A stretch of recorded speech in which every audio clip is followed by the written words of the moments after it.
All his life, Vitaly had brushed his teeth 3 times a day, once in the morning, once after dinner, and once at bedtime. His mother had taught him that, and he had never deviated from it, until a month ago. It went from 3 times a day to 4. Soon it was 5. Now it was 7 times a day that he brushed, and still, it wasn't enough.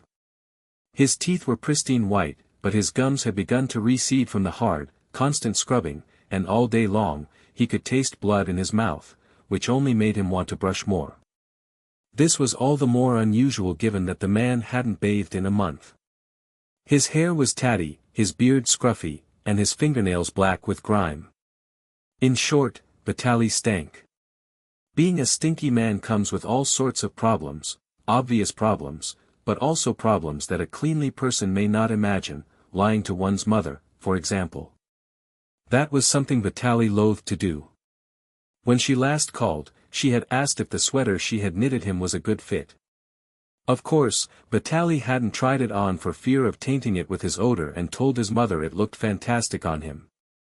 Another issue was the heat, an odd thing to contend with in December in St. Petersburg, but the radiator in his rented bedsit was locked and on a timer, and since he couldn't open the window, if he did, it would be difficult to pretend he wasn't home. The room was often fiery hot. It was Monday, or thereabouts, when Jack called. Jack had been Vitaly's roommate at university, an American-Russian who had majored in computer science, now living and working in Silicon Valley in California. The pair had kept in touch since graduating 4 years ago, and Vitaly considered him his best friend. Jack. Oh, Jack, it's so good to hear your voice. Hey, buddy. Sorry I haven't called in a while, work's been crazy. Oh ho, those nerds been riding your ass, huh? Huh, like a bull. Listen, pal, I can't talk long, and I need to tell you something. I'm real unhappy about it, but I don't think I'll be able to call for a while. Possibly a long while. You won't? Why? Well, it's complicated. The US government has started to take interest in some of the things we're doing here. My dual nationality is already causing a few problems for me. I can't really exacerbate them by making calls to Russia. To who, me? Jack, come on, I studied music. I'm unemployed.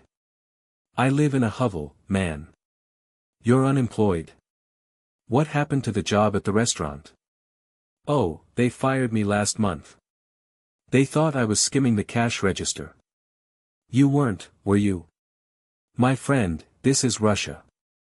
Nobody cares about music anymore. My mother is sick, and trust me, Albanian-owned restaurants do not make their money cooking beef stroganoff. Yes, I was skimming the register. You're a crazy son of a bitch, you know that. You'll wind up in a landfill.